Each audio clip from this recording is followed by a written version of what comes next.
हाय दोस्तों, आज तुम लोग को सॉल्यूशन में हेनरी लॉ के बारे में बताते हैं। हेनरीज लॉ क्या कहता है पहले समझो। हेनरीज लॉ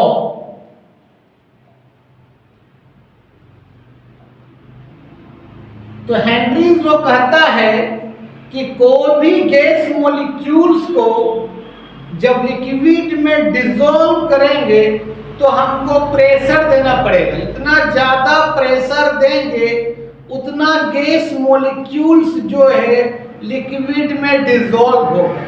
तो मान लेते हैं कि एक क्लोज कंटेनर है, ध्यान देना रे भाई। इसमें यह पिस्टन लगा हुआ है।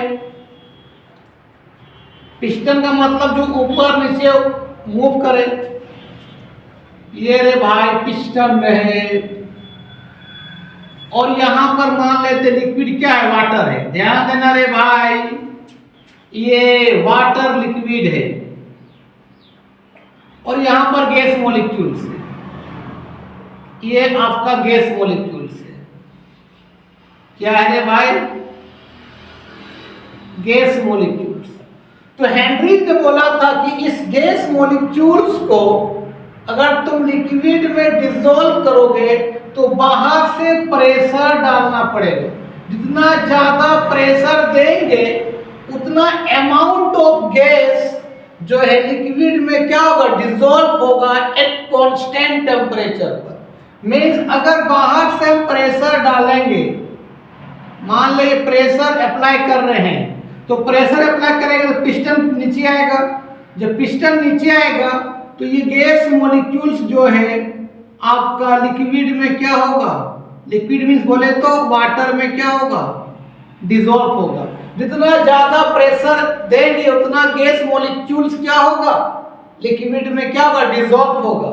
तो हेनरी लॉ ने बताया था, इसको थोड़ा स्टेटमेंट लिख लो कि according two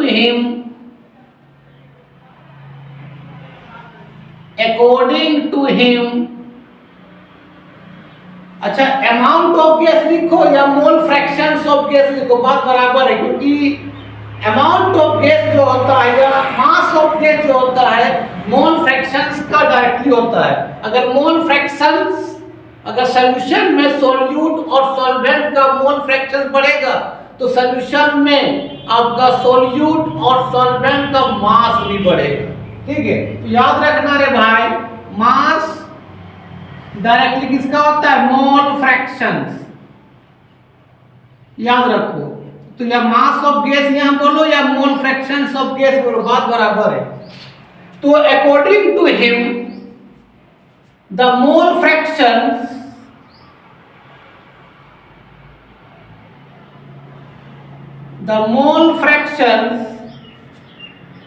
of gas dissolve इन्हें कहा रे भाई, लिक्विड बोले तो यहां क्या ले लो, water. The mole fractions of gas dissolve in liquid at constant temperature, temperature घटाना भी नहीं है बढ़ाना भी है, at constant temperature is directly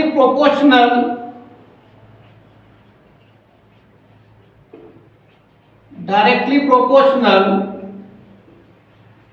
to its pressure. जितना ज्यादा तुम प्रेशर दोगे उतना अमाउंट ऑफ गैस या उतना मोल फ्रैक्शंस ऑफ गैस जो है लिक्विड में क्या होगा, डिसॉल्व होगा एट कांस्टेंट टेम्परेचर पर। किसने कहा था, हेनरी ने। That is mole fractions of gas directly proportional किसका होगा, प्रेशर का। क्या रे भाई, एट कांस्टेंट टेम्परेचर। कोई दिक्कत? तो अगर भाई यहां डायरेक्टली को हटाते हैं तो कुछ कांस्टेंट लगाते हैं, तो हमने मान लिया, लगा दिए कि मोल फ्रैक्शंस ऑफ गैस, इसको x भी बोलो या तो इसको सिंपली काय बोलते हैं, CHI काय। काय मतलब मोल फ्रैक्शन, या सिंपली उसको x बोल दो यार, कोई दिक्कत नहीं। तो मोल फ्रैक्शंस ऑफ गैस, जब डायरेक्टली को हटाएंगे तो हमने K दिया, K into P, where K क्या है, डायरेक्टली कांस्टेंट। अब अगर सॉल्व कर लो रे भाई, Kp इक्वल टू क्या हो जाएगा, मोल फ्रैक्शंस ऑफ गैस हो जाएगा। अगर तुम यहां से P निकालोगे रे भाई तो क्या हो जाएगा, मोल फ्रैक्शंस ऑफ गैस इनटू क्या हो जाएगा 1/K। और मेरे भाई 1/K को हमने मान लिया KH, और इसी KH को बोलते हैं हेनरीज कांस्टेंट। तो ये KH क्या है रे भाई, हेनरीज क्या कांस्टेंट। यहां क्या हो जाएगा देखो तो P equal to mole fractions of gas into क्या लिखेंगे KH। तो ये तेरा आपका हेनरी लॉ का डेरिवेशन आ गया कि P मतलब प्रेशर इक्वल टू क्या है, mole fractions of gas into Henry's constant. यही होता है हेनरी लॉ। तो एग्जाम में पूछेगा कि what do you mean by Henry law, तो बोल देना कि सर हेनरीज ने कहा था कि कोई भी लिक्विड में अगर गैस मॉलिक्यूल्स को डिसॉल्व करेंगे तो हमको बाहर से प्रेशर देना पड़ेगा। जितना ज्यादा तुम प्रेशर लगाओगे उतना अमाउंट ऑफ गैस या उतना mole fractions of gas, amount of gas बोलो या मोल फ्रैक्शंस ऑफ गैस बोलो, बात बराबर है। तो उतना अमाउंट ऑफ गैस या उतना मोल फ्रैक्शंस ऑफ गैस जो होगा वो लिक्विड में क्या होगा, डिसॉल्व होगा एट कांस्टेंट टेम्परेचर। ठीक है, तो आई होप तुम लोग को समझ में आ गया हेनरीज लॉ क्या कहा था। तो इसको स्क्रीनशॉट ले लो, इसके बाद उसका एप्लीकेशन थोड़ा बता देते हैं।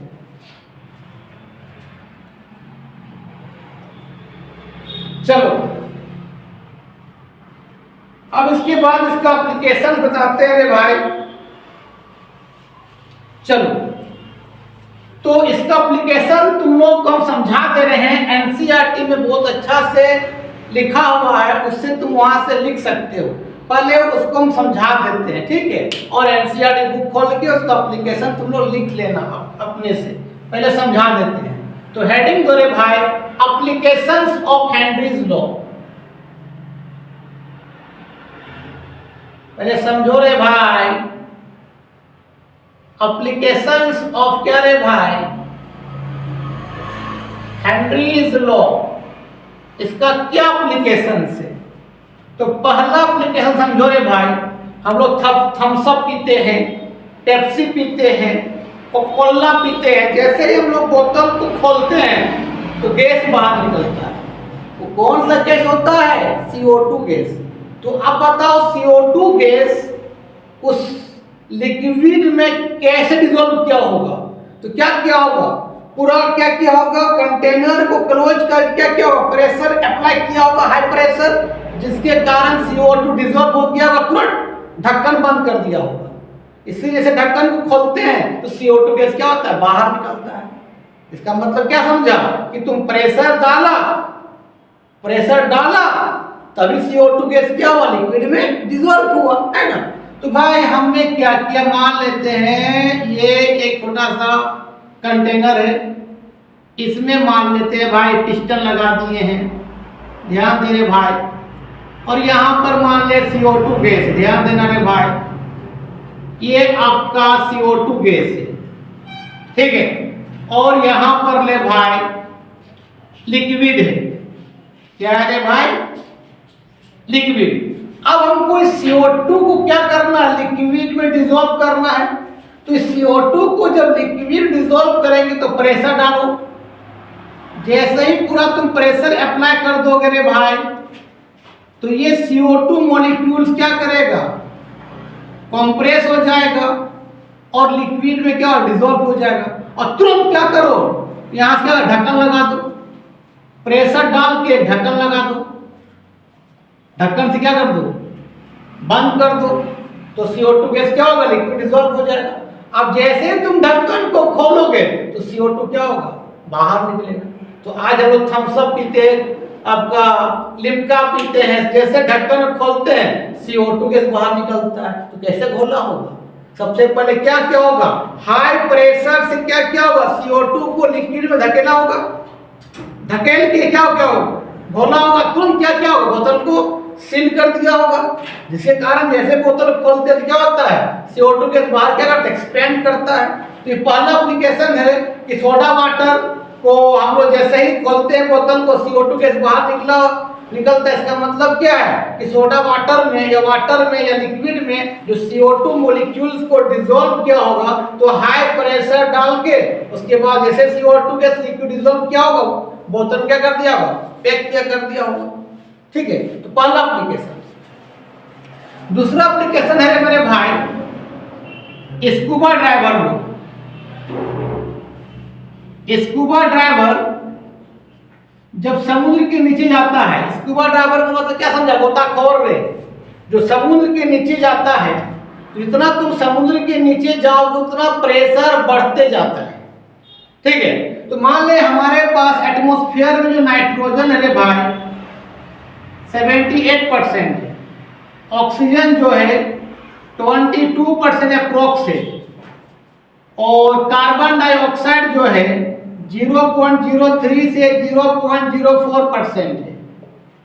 अब तुम स्कूबा ड्राइवर गोताखोर लोग अगर इस गैस मॉलिक्यूल्स को क्या किया है, हवा को सिलेंडर भर के जब नीचे जाता है, अगर ये नीचे जाएगा तो इतना ज्यादा वहां नीचे प्रेशर हो जाता है, पानी का इतना दबाव पड़ता है कि इतना ज्यादा प्रेशर बढ़ जाता है कि उतना प्रेशर में दीपक ऑक्सीजन गैस डिसॉल्व होता ही है, लेकिन उतना प्रेशर में नाइट्रोजन गैस भी डिसॉल्व हो गया। ये बंदा भी क्या हो गया, डिसॉल्व हो गया, नाइट्रोजन भी क्या हो गया, सोल्यूबल हो गया, हमारे बॉडी में हमारे खून में क्या हो गया, घुल गया नाइट्रोजन भी ऑक्सीजन के साथ साथ, तो वहां नुकसान नहीं पहुंचा है। लेकिन जैसे ही तुम समुद्र से ऊपर उठोगे तो प्रेशर कम हो गया, तो जो नाइट्रोजन हमारे बॉडी में डिसॉल्व था वो हमारे बॉडी से ब्लड वेसल से बाहर निकलेगा। जैसे ब्लड वेसल से बाहर निकलेगा इतना पेन करेगा कि इंसान का नाक से ब्लडिंग आने लगता है, छाती पेन करने लगेगा, हो सकता है कि इंसान की मौत भी हो जाएगा, हार्ट अटैक आ सकता है। इसी को हम लोग बोलते हैं बैंड्स। बैंड्स का मतलब होता है वही जब नाइट्रोजन गैस हमारे बॉडी से जब बाहर निकलता है, N2 गैस जब हमारे बॉडी से बाहर निकलता है तो क्या क्रिएट करता है, पेन क्रिएट करता है, इतना ज्यादा पेन क्रिएट करता है ना, और नाक से ब्लडिंग भी आना शुरू हो जाता है और हार्ट अटैक भी आ सकता है, इंसान की मौत भी हो सकता है। इसलिए स्कूबा ड्राइवर लोग इस मिक्सचर्स को लेके नहीं जाता है, वो एक स्पेशल गैस मिक्सचर्स को लेके जाता है। स्पेशल गैस क्या करता है उसमें रे भाई, नाइट्रोजन का परसेंटेज कम कर देता है। कितना परसेंट, 56% नाइट्रोजन लेके जाता है, ऑक्सीजन का परसेंटेज बढ़ा देता है, 32.1% ऑक्सीजन होता है, और साथ में हीलियम गैस को भी ले लेता है, कितना 11.7%। अब इस गैस मिक्सचर्स को ले जाएंगे भाई तो नाइट्रोजन का परसेंटेज कम हो गया तो उतना नुकसान नहीं पहुंचाता है।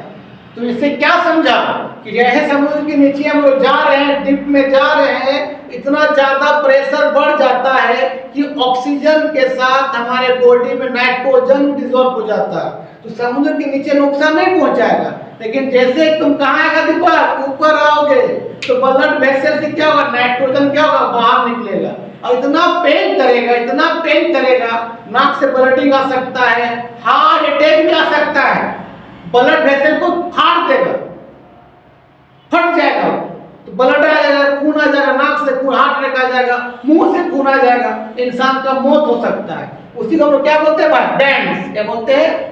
तो इसीलिए स्कूबा ड्राइवर लोग इससे बचने के लिए क्या करता है, नाइट्रोजन का परसेंट कम कर देता है। कितना करता है भाई, 56% नाइट्रोजन, ऑक्सीजन कितना परसेंट, 32.1%, और हीलियम 11.7%। इसमें क्या किया, नाइट्रोजन का परसेंट कम कर दिया तो नुकसान भी क्या होगा, कम होगा।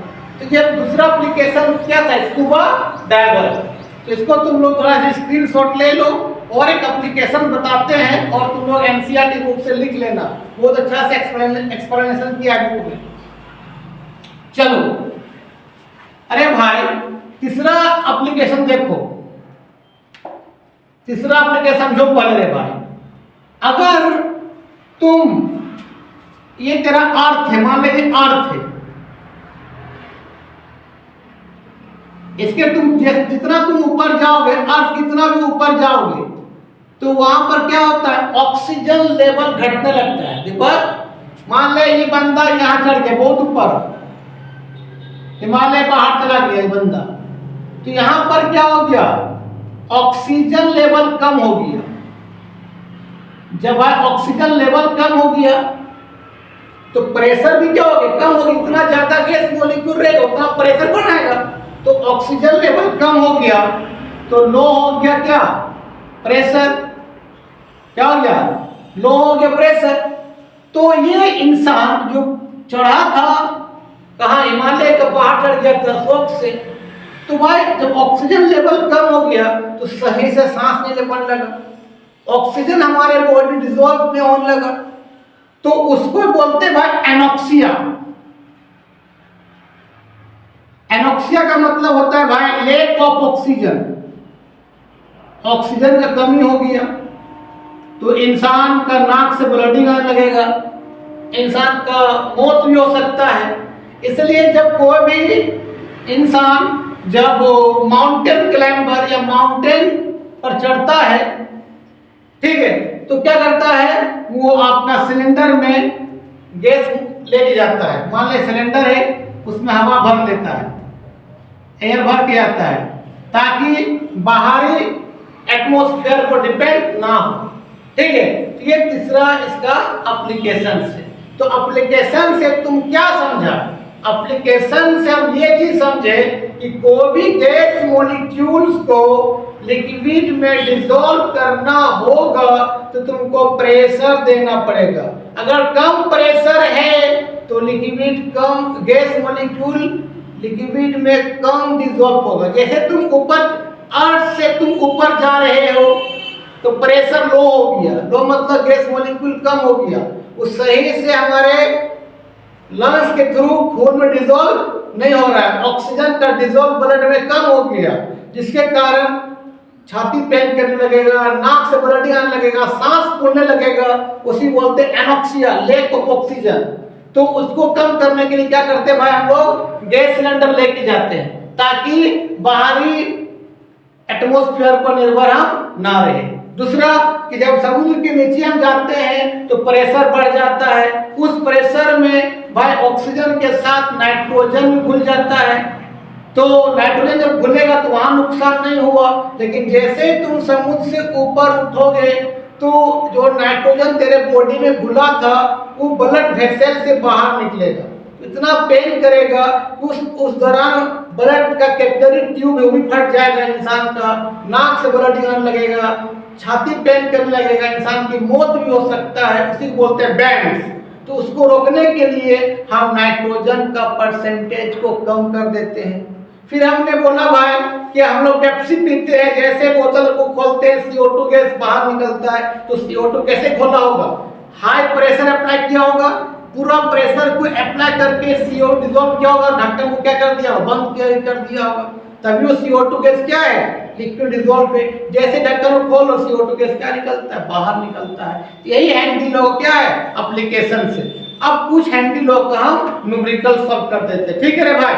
हैंडी लॉ का क्या है, न्यूमेरिकल से तो लिखा हुआ है कि H2S, जिसको बोलते हैं हाइड्रोजन सल्फाइड, और हाइड्रोजन सल्फाइड की स्मेल होता है सड़ा हुआ अंडा जैसा, वही लिखा हुआ है H2S a toxic gas with rotate egg like smell, मतलब सड़ा हुआ अंडा ऐसा उसका स्मेल है, is used for the qualitative analysis if the solubility of H2S in water at STP, STP का मतलब standard temperature pressure is 0.195 m, m का मतलब स्मॉल m है, इसका मतलब मोलर, मतलब 0.195 मोलर।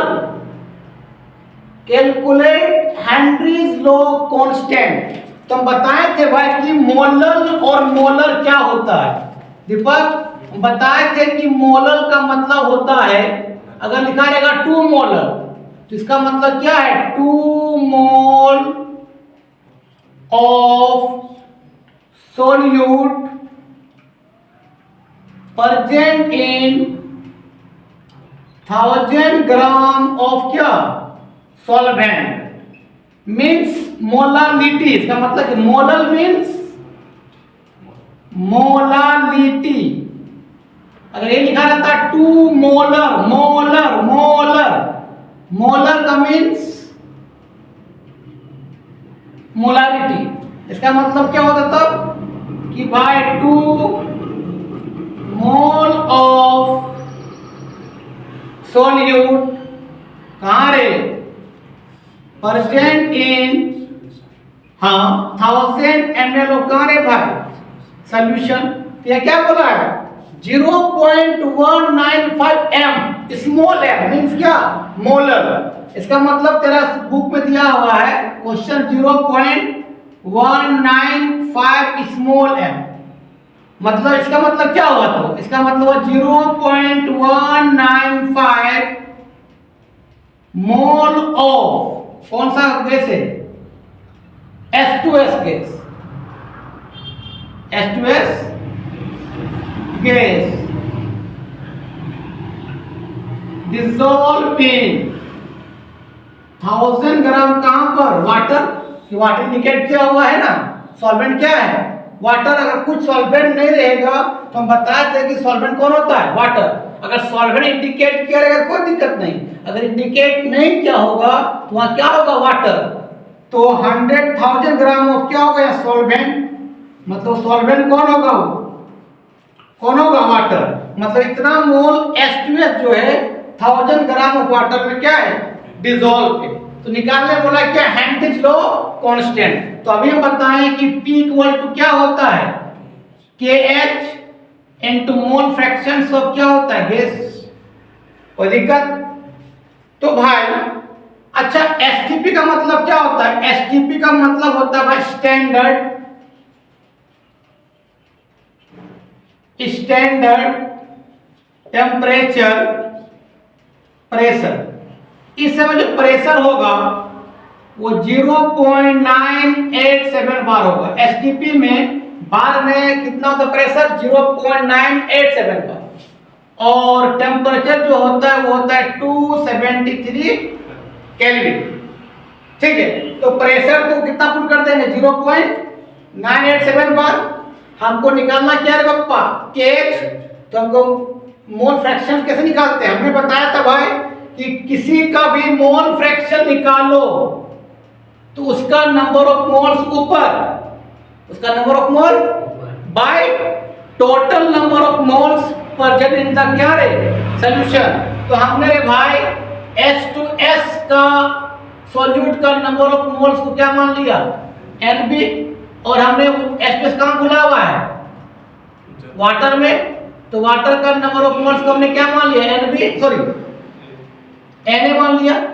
तो सॉल्यूशन में जिसका भी मोल फ्रैक्शन निकालेंगे उसका नंबर ऑफ मोल कहां होता है, ऊपर। किसका निकाल रहे हैं हम लोग, कौन सा गैस, हाइड्रोजन सल्फाइड का। क्या हो जाएगा, number of moles of B by number of moles of A plus number of moles of B। और H2S का मोल कितना दिया हुआ, 0.195, मींस तुम्हारा NB इंडिकेट कर दिया कितना, 0.195 मोल है। कोई दिक्कत, तो क्या निकालना भाई, Na। तो Na का मतलब क्या, given mass of water bye molecular mass. तो कितना कितना मोल कहां घूम रहा है, 1000 ग्राम ऑफ वाटर। तो कितना हो जाएगा, गिवन मास कितना हो जाएगा, 1000 बाय वाटर का मोलिकुलर मास कितना होता है, 18 सो काट तो कितना हो जाएगा, 55.5। कितना आएगा, 55 चलो, और एक कोई अंक आएगा क्या, हाँ पॉइंट का 2 अंक काफी है, तो 55.55। अब घटा रहे, पुट कर दो वहां पर। तो mole fractions of gas NB कितना है बता रहे भाई, 0.195। अच्छा यहाँ पर क्या है, Na कितना, 55.55 प्लस NB कितना है, 0.195। अब बताओ भाई वाटर का मोल बहुत ज्यादा है, देखो ना इधर, वाटर का मोल बहुत ज्यादा है और यह सॉल्यूट का मोल क्या बहुत ही कम है, मतलब Na का मोल बहुत ज्यादा है एज कंपेयर टू क्या भाई Nb का मोल। तो उस Nb का मोल को इग्नोर कर दो, कर सकते हैं। तो Nb को अगर नेगलेक्ट कर देंगे भाई तो मोल फ्रैक्शंस ऑफ गैस कितना हो जाएगा 0.195 में कितना 55.55। बता दीपक इसको सॉल्व करें कितना आता है सर 0.003। चलो तो ये 0.003 आ गया। तो हमने क्या निकाल लिया मोल फ्रैक्शंस ऑफ गैस निकाल लिया। अरे यहाँ पुट कर दो रे भाई, पी कितना बताओ 0.987 क्या रे भाई बार। और तुमको मालूम है कि मोल फ्रैक्शंस का कोई यूनिट नहीं होता क्योंकि रेशियो बात करता है, रेशियो कोई यूनिट नहीं होता है। तो अच्छा वो निकालना क्या है रेशियो सुमित, केस निकालना है। मोल फ्रैक्शन कितना निकाला बता रहे भाई 0.00 कितना निकाला 3 निकाला। तो जब केस निकालोगे तो बता ऊपर कौन जाएगा, मतलब कितना 0.987 बाय कितना 0.003। बता दीपक सॉल्व को कितना आएगा केएच का वैल्यू 0.987 बाय 0.003 329 सर। अच्छा 329 329 इतना बार आ जाएगा आपका। एक बार तुम लोग भी सॉल्व कर लेना भाई कि 0.987 को 0.03 से डिवाइड करें कितना आएगा। यहाँ पर कहीं देख लेना, कहीं दिक्कत होगा सॉल्व कर लेना, ठीक है। चलो ये आपका न्यूमेरिकल से किसका हैंड्रिज लॉ का। और एक न्यूमेरिकल बताते हैं रे भाई, ठीक है। हाय दोस्तों, ये एक्सरसाइज 2.13 एनसीईआरटी में क्वेश्चन है एक्सरसाइज में 2.13 हेनरी लॉ के रिलेटेड लिखा है the partial pressure ethane over A solution containing 6.56 into 10 के power -3 gram of ethane is 1 bar. If the solution contains 5 into 10 के power -2 gram ethane, then what shall be the partial pressure of the gas? तो पहला question बोला है भाई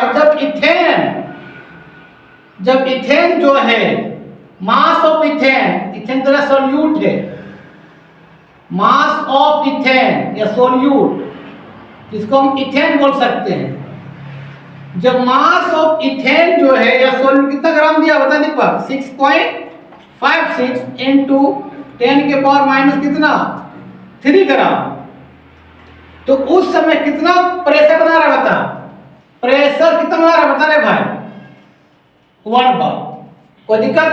लेकिन बोला जब इथेन इतना गर्म हो जाएगा, देखो रे भाई, लेकिन बट जब मास ऑफ इथेन फॉर्मूला क्या होता है C2H6, तो मास ऑफ इथेन कितना ग्राम है भाई 5.00 कितना 10 के पावर -2 ग्राम, कोई दिक्कत सुने। तो बोला भाई तब इसका प्रेशर कितना होगा जब इतना ग्राम इथेन डिसॉल्व है, कुछ नहीं मतलब कहां डिसॉल्व है वाटर में, सॉल्वेंट कुछ नहीं दिया रहेगा तो क्या रहेगा वाटर। जब इतना ग्राम इथेन वाटर डिसॉल्व कितना बना रहा प्रेशर 1 बार। तो क्वेश्चन बोला है जब इतना ग्राम इथेन होगा तो कितना प्रेशर बनेगा। तो भाई अगर सॉल्यूट ग्राम में रहेगा, अगर सॉल्यूट क्या रहेगा तो वहां पर लिखना मोल फ्रैक्शंस नहीं, क्योंकि बताया था हेनरी लॉ क्या कि मोल फ्रैक्शंस ऑफ गैस डायरेक्टली किसका होता है भाई प्रेशर का। और हमने बताया कि मोल फ्रैक्शन भी तरह क्या होता है अमाउंट ऑफ गैस। लेकिन अगर सॉल्यूट मास के फॉर्म में रहे, सॉल्यूट का वेट क्या रहे मास के फॉर्म में रहे, तो यहां मोल फ्रैक्शन ना लिख के लिखो मास ऑफ गैस डायरेक्टली क्या होता है प्रेशर। ऐसा समझ में, यहाँ सोल्यूट किस फॉर्म में है, ग्राम के फॉर्म में। तो इस फार्मूला से कैलकुलेट कर सकते हैं, उससे बेटर इस फार्मूला लगा दो, मास ऑफ गैस डायरेक्टली क्या होता है, प्रेशर का। ये बेटर होगा तेरे लिए, कोई दिक्कत? तो चलो इसको सॉल्व करते रहे भाई। तो पहला तुमको मालूम है कि हेनरी लॉ कि मास ऑफ गैस डायरेक्टली किसका होता है भाई, प्रेशर का। तो टी एम लगा दिए, डायरेक्टली क्या लगा दिए हम लोग, के मतलब क्या, कांस्टेंट। अच्छा भाई प्रेशर कितना दिया रे भाई, बोलो ना भाई, 1 बार दिया हुआ।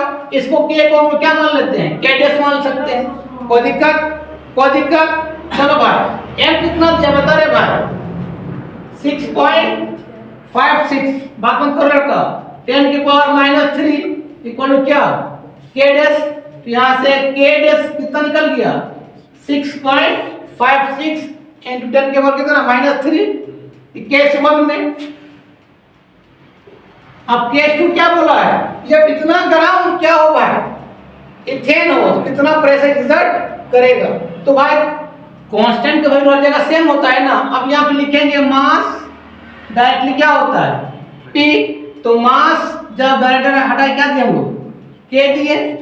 वही के का मतलब कौन, कांस्टेंट वाला। तो उसको कांस्टेंट को के डैश मानो, के मानो, कोई दिक्कत नहीं, के डैश मान लीजिए। इनटू क्या, P। हम क्या निकालना है, P निकालना है। M कितना दिया रे भाई बताओ, बोलो रे भाई, 5.00 इंटू कितना रे भाई, 10 के पावर -2। अब ये के का वैल्यू कांस्टेंट कितना बता दो, कितना है, 6.56 इंटू कितना भाई, 10 के पावर -3 इंटू कितना भाई, P। अब P निकालेगा, कैसे निकाले बताओ, P इक्वल कितना है बताओ भाई, 5.00 इंटू कितना, 10 के पावर -2 और कितना 6.56 इंटू 10 के पावर कितना -3। कोई दिक्कत? सुनो रे भाई, यहाँ 2 अंक के बाद पॉइंट, यहाँ 2 अंक का पॉइंट है, तो पॉइंट क्या हो गया, कहानी खत्म हो गया। तो P इक्वल कितना लिखेंगे, 5.00, देखो इधर देखो, और 10 के और कितना बताओ, -2 है, इधर देखो देखो, इस माइनस को ऊपर ले जाएंगे, कितना हो जाएगा, 10 का कितना हो जाएगा रे भाई, 3। और यह कितना होगा बताओ, 6.56 होगा रे भाई। थोड़ा और सॉल्व कर लो, तो P इक्वल टू कितना, 500। यहाँ दोनों बेस समान है, तो एक बेस लिखेंगे और पावर को जोड़ देंगे, कितना है, -2 + 3 कितना बचेगा, 1 बचेगा। मतलब 1 0 और बढ़ जाएगा, कितना हो जाएगा, 3 0 और कितना 6.56, यही ना। बता डिवाइड करो कितना है, बोलो 7.6। तो इतना बार क्या करेगा, एक्सर्ट करेगा। याद रखना, अगर सोल्यूट ग्राम में दिया रहेगा तो मोल फ्रैक्शन से बेटर क्या लिखो, मास ऑफ गैस डायरेक्टली क्या होता है, प्रेशर का, क्योंकि mole fraction of gas directly क्या होता है, मास ऑफ द गैस। तो तुमको 2 न्यूमेरिकल बता दिए, हेनरी लॉ किसको कहते हैं वो बता दिए, उसका क्या एप्लीकेशन वो बता दिए। तो आज यहीं तक क्लास ऑफ करते हैं और नेक्स्ट वीडियो बताएंगे रॉबर्ट्स लॉ क्या होता है। तब के लिए बाय बाय।